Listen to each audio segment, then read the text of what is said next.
What's going on? Boys, thanks to our patrons and Fiverr customers, arm yourselves, life stuff. We'll really try to keep this one brief. Some thoughts crossed my mind while I was watching the Paul Tyson event. Firstly, I think I've clarified this in full before, but in case I haven't, three countries slash cultures I have a hard time tolerating, even in passing: India, Poland, and Germany. And there's a fourth, but it's more of a grab bag. At the top is Australia, and then a bunch of Australia likes. And what I mean by that is countries that are basically, or cultures that are basically all of America's flaws and none of the strengths. But there were a number of emotions I was not expecting to feel watching all this. Firstly, love and anger. Despite all their flaws, as lands, I believe North and South America share good, strong spirits. Brazilian dude, out of his depth, conducted himself well. If his opponent is India's premier boxer, then that's embarrassing for India. A guy who's basically an amateur put up a good fight and conducted himself honorably with sportsmanship. And one of the reasons I'm so mad about the United States is our present population's utter disinterest in values. You hate the Brazilian because he's tatted up and Brazilian, but you have zero respect for his conduct, for his effort. And then the two Mexican dudes. Professional, entertaining, and heartening. You're rooting for both these dudes because they're good at what they do, and again, they conduct themselves well. Very well. Humanly. Brotherly. And then Miss 51st State, Miss Unkillable, gets robbed by Miss Potato Head. She spends the entire fight running, hugging, and almost crying. Very European, very Irish. And Miss Killer gets robbed. And people, at least in my area, feel that's justified. That was the correct decision. After she fights like an animal with her face coming apart. How did that happen? Why did that happen? I wonder why that happened. I felt a lot of anger at people right now. But on that flip side, that positive side, even if briefly, I felt that fire of continental love. The blood of the Americas, however deeply buried, contains a life worth living, or a future worth trying to dig out. Somewhere in there, North and South America are the best. Ever. Worldwide. Galactic. And not just in terms of potential strength or wealth, but a sort of humanity worth polishing and putting high up on a pedestal. Maybe that is the positive, worthwhile life goal. Participating in putting together our continent's plural possessive supremacy. There are no lands greater than the Americas, and no lands have the potential to produce greater people, both in effectiveness and in essence. I felt love of our good, uplifting love of our good, and anger at our bad.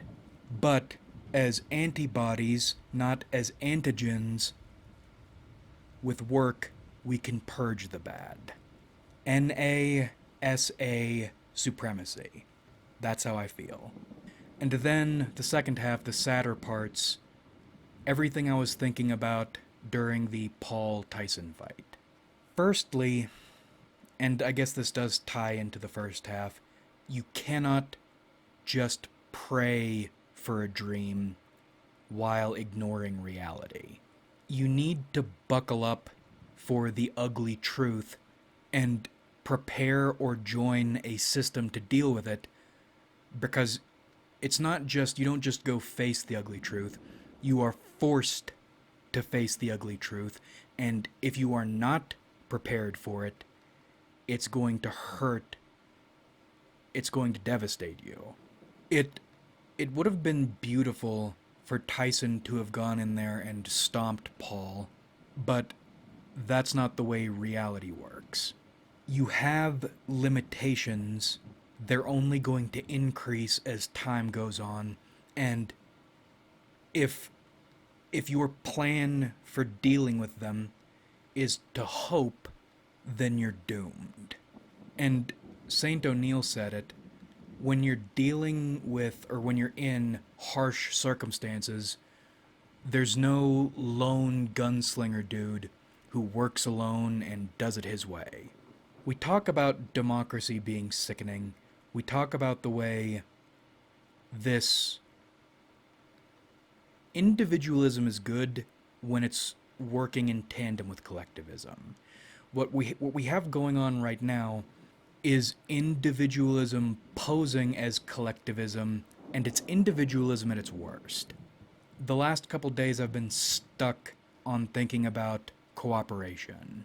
I hate people, and therefore I hate cooperating, but that outlook places me squarely among the sort of people I hate.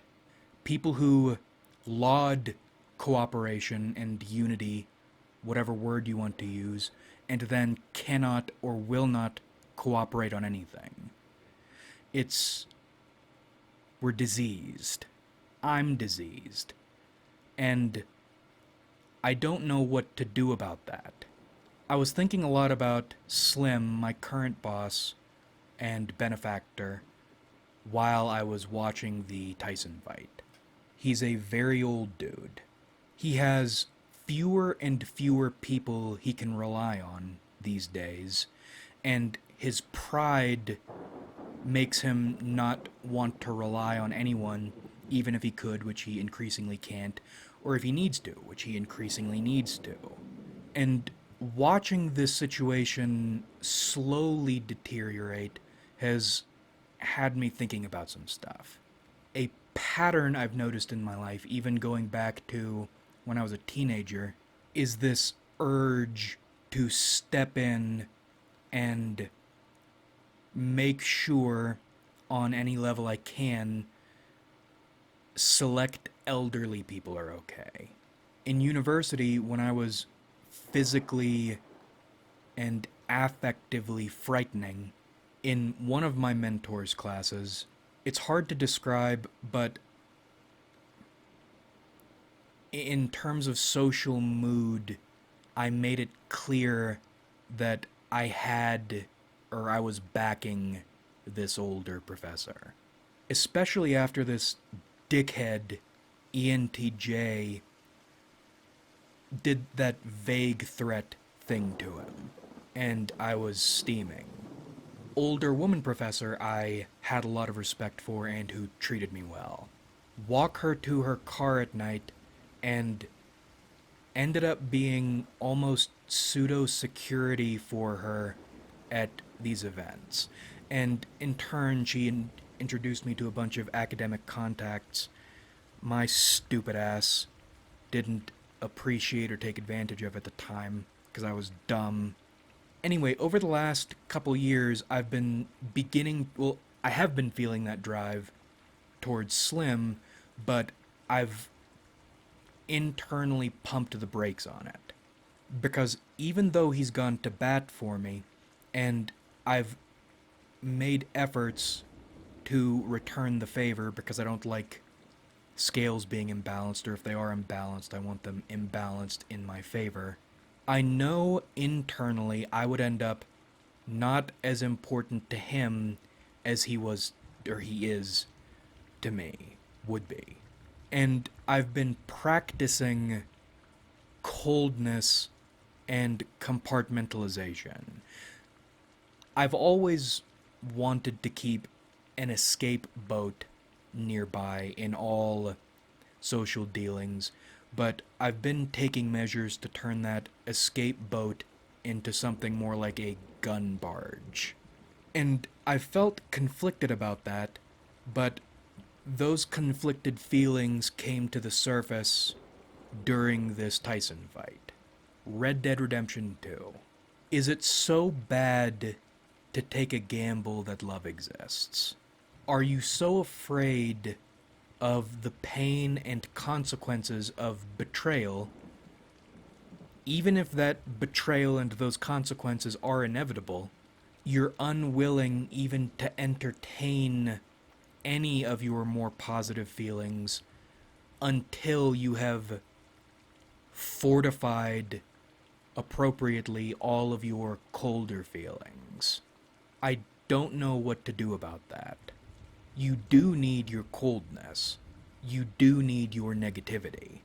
But you can't build what you want to build when every single person is your enemy.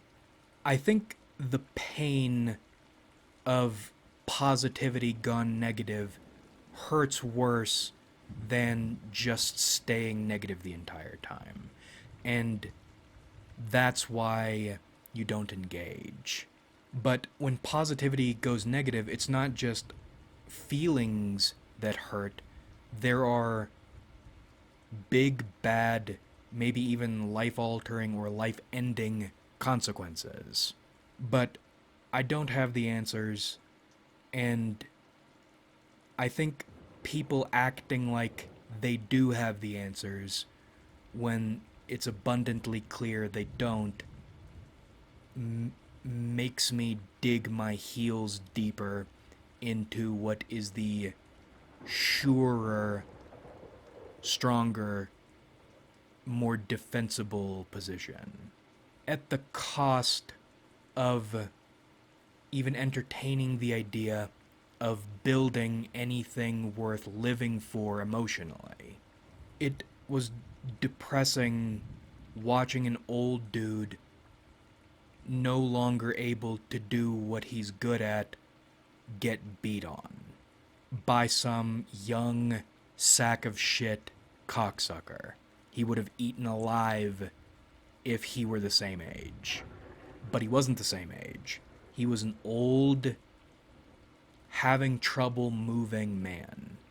I don't want to be that. And it's upsetting watching other people be that, when we could be caring for one another. But how do people care for one another when everyone is a little self-serving piranha? I have no answers for any of this, but this is something we'll be thinking about. It's a sad trouble, and if there is a solution, if there is a target to hit, then that target is obscured well. In part, I think, because you get trained to anticipate betrayal and hurt. And it's so much harder because that instinct, once you have it, is usually right. Almost always right. But not always, but, and those few exceptions feel more based on luck than anything when they happen at all, and then they're inconsistent.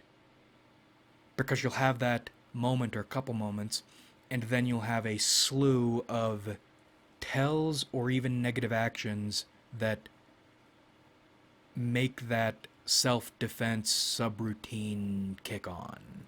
Like if you enjoyed, subscribe if you haven't.